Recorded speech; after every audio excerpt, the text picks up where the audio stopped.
আসসালামু আলাইকুম আমার প্রিয় বন্ধুরা, it's me Sanjum lucky. Welcome to my new another video. তো আজকে তোমাদের মাঝখানে একটা ইনভাইটেশন ব্লগ নিয়ে হাজির হয়েছি। আশা করি ব্লগটা তোমাদের কাছে অনেক বেশি ভালো লাগবে আর পুরো ব্লগটা তোমরা দেখবে আর আমার পাশেই থাকবে। তো সবকিছু জানতে হলে ব্লগটা তো লাস্ট পর্যন্ত দেখতেই হবে গাইস। তো আজকে ছিল আমার ছোট ফুপির বাসায় দাওয়াত। তো আজকের পুরো দিনটা ফ্যামিলির সাথে কেমন কাটলো সেটাই তোমাদের সাথে শেয়ার করতে চলে এসেছি। তো বন্ধুরা, ভিডিওটা স্কিপ না করে পুরো ভিডিওটা দেখার অনুরোধ রইল তোমাদের সবার কাছে। আশা করি আমার পাশেই থাকবে একদম লাস্ট পর্যন্ত। তো প্রথমে আমাদের বাসা থেকে রেডি হয়ে আমার বাবার বাসায় চলে এসেছি। আমরা সবাই একসাথে ফুপির বাসায় যাব, কারণ আমার ছোট ফুপি আমার শ্বশুর বাড়িতেও দাওয়াত করেছে আর আমার বাবার বাড়িতেও দাওয়াত করেছে। তো বাবার বাড়িতে চলে এসেছি, এখন একটা গাড়ি নিয়ে আমরা সবাই একসাথে চলে যাব। তো এখানে প্রথমে ফল টল দই মিষ্টি এগুলো গাড়িতে উঠানো হচ্ছিল। তো আমার হাজবেন্ড আমার ফুপির বাড়ির জন্য নিয়েছিল দই মিষ্টি আর আমার আব্বু নিয়েছিল সিজনাল ফল আম কাঁঠাল। তো এখন আমরা সবাই একসাথে রওনা হয়ে যাব ফুপির বাড়ির উদ্দেশ্যে।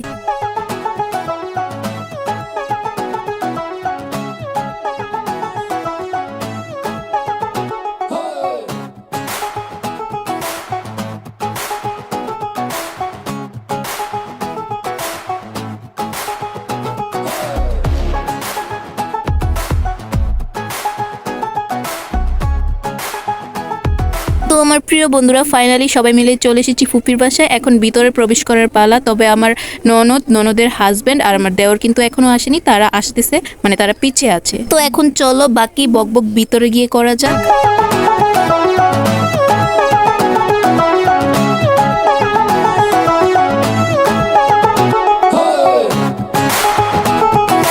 প্রথমে ভিতরে প্রবেশ করে সবার সাথে সাক্ষাৎ করলাম, সালাম দিলাম। এটা আমার ফুপির শাশুড়ি ছিল, সে অনেক অসুস্থ, তার সাথেও সাক্ষাৎ করলাম। তার জন্য সবাই দোয়া করবেন। তো সেদিন ছিল বাইরে প্রচন্ড গরম আর তাদের বাসায় আরো গরম ছিল। তো আমাদের প্রত্যেকের অবস্থা পুরো নাজেহাল। সেজন্য সবাই এসেই প্রথম ফ্যানটা ছেড়েই সবাই বসে রিল্যাক্স করতেছিল। তো তারপর আমি সবার জন্য ঠান্ডা ঠান্ডা শরবত বানাতে লাগলাম, লেবুর শরবত। যেহেতু বাইরে অনেক বেশি গরম পড়েছে তো সবার শরবতটা খেলে ভালোই লাগবে। তো শরবতটা আমার ফুপি বানাচ্ছিল, আমি তার কাছ থেকে নিয়ে আমি জোর করে বানাচ্ছিলাম আর কি। তো আমার ফুপি এক হাতে যেহেতু সবকিছু রান্না বান্না করেছে, সবকিছু সামলেছে, তার বাসায় তেমন কেউই নেই, তাই আমি বানাচ্ছিলাম আর কি, তাকে একটু রেস্ট দেওয়ার জন্য। তো চলো এখন শরবতটা বানানো হয়ে গেছে, এখন সবাইকে সার্ভ করা যাক।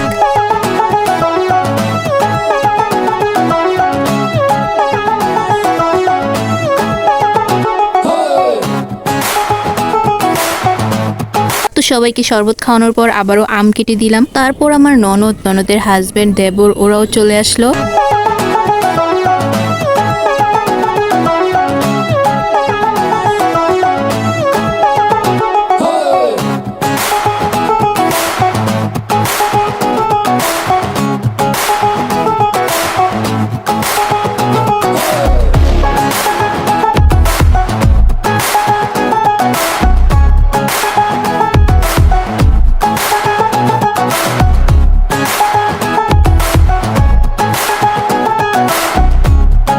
ওদের জন্য ফ্রিজে আলাদা করে শরবত তুলে রেখেছিলাম, সেগুলো এখন দিয়ে দিব।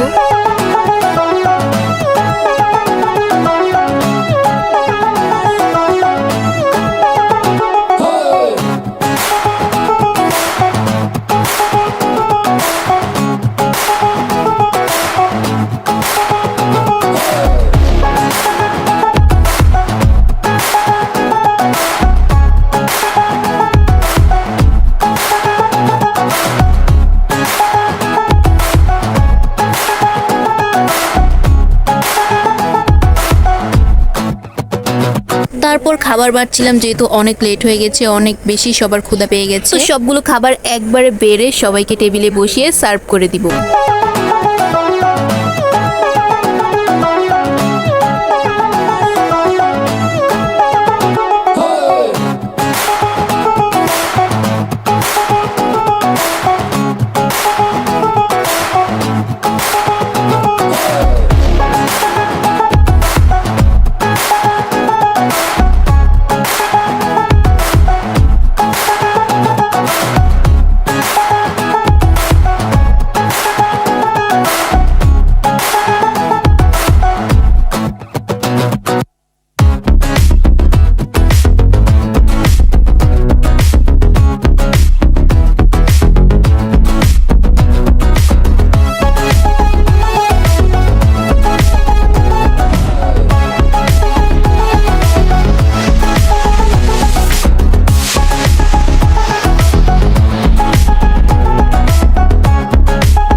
সবাইকে খাবার বেড়ে বেড়ে খাওয়াচ্ছিলাম। আফটার অল শ্বশুর বাড়ির লোক বলে কথা। আর সবচাইতে বেশি কেয়ার করছিলাম আমার ননদের জামাইকে, যেহেতু সে জামাই মানুষ আর জামাইরা সবসময় একটু স্পেশাল কেয়ারই পায়। সাথে আমার হাজবেন্ডের পাশাপাশি সবার খেয়াল রাখছিলাম, তবে আমার হাজবেন্ডেরও একটু বেশি বেশি খেয়াল রাখছিলাম। আফটার অল সে এই বাড়ির জামাই, আর জামাইরা সবসময় স্পেশালি থাকে। তবে জামাইদের খেয়াল রাখতে গিয়ে যে সবার খেয়াল রাখিনি তা না, সবারই খেয়াল রাখছিলাম। সাথে আমার ননদ, আমার দেবর, আমার দুই ভাইও খেতে বসেছিল দুই জামাইয়ের সাথে।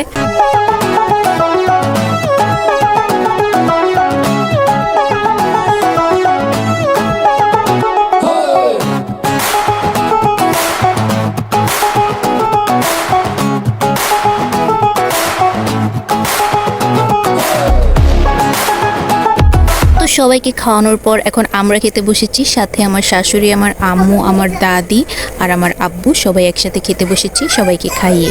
তো গাইস, অনেক বেশি ক্ষুধা পেয়ে গেছে। খাওয়া শেষ করে তোমাদের সাথে এসে কথা বলছি।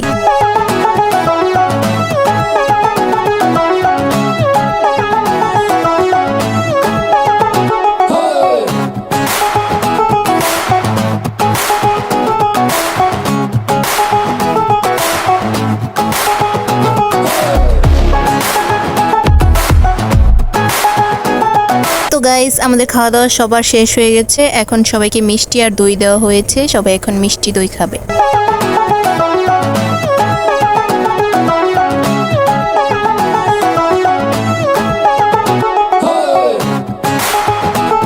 আমার ফুপিদের বাড়ির পাশেই সুন্দর একটা নার্সারি ছিল, তো আমি আর আমার ছেলে জানালা দিয়ে নার্সারির গাছগুলো দেখতেছিলাম। এখানে অনেক সুন্দর সুন্দর গাছ আছে।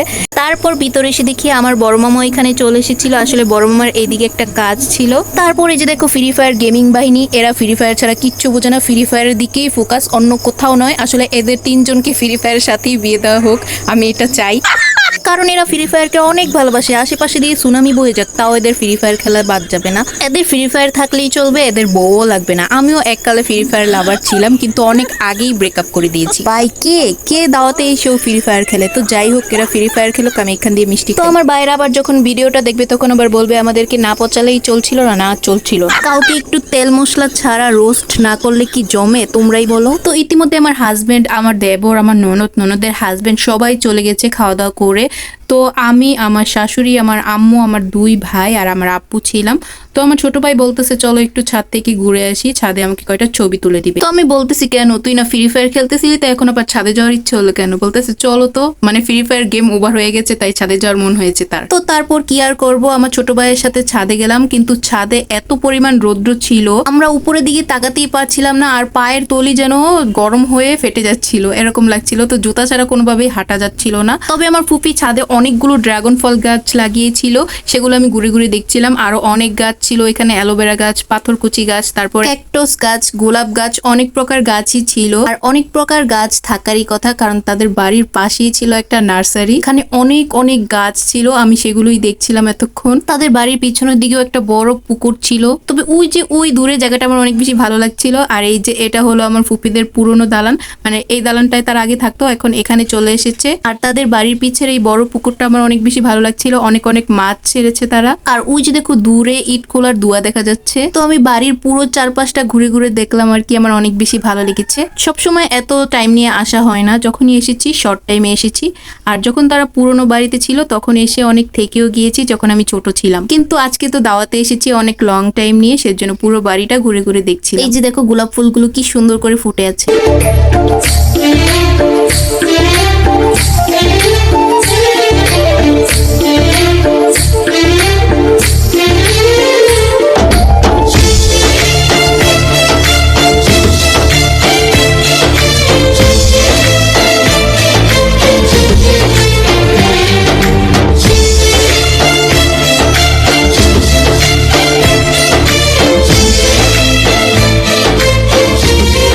এই যে সেই নার্সারিটা দেখো, কতগুলো গাছ এখানে, আমার কাছে অনেক ভালো লাগছিল এতগুলো গাছ দেখে নানান প্রকারের। তবে আমার কাছে আরো একটা ইন্টারেস্টিং জিনিস লেগেছে, এই যে এটা হলো ডিরেক্ট বৃষ্টির পানি এই টাঙ্কিতে আসে, আর টাঙ্কিতে করে পাইপ দিয়ে নিচে চলে যায়। তো আমার ফুপি যখন খুশি তখনই বৃষ্টির পানি নিতে পারে এখান থেকে, এখানে এসে জমা হয়, তারপর সে নিচ দিয়ে নিতে পারে, আর উপরেও আসা লাগে না।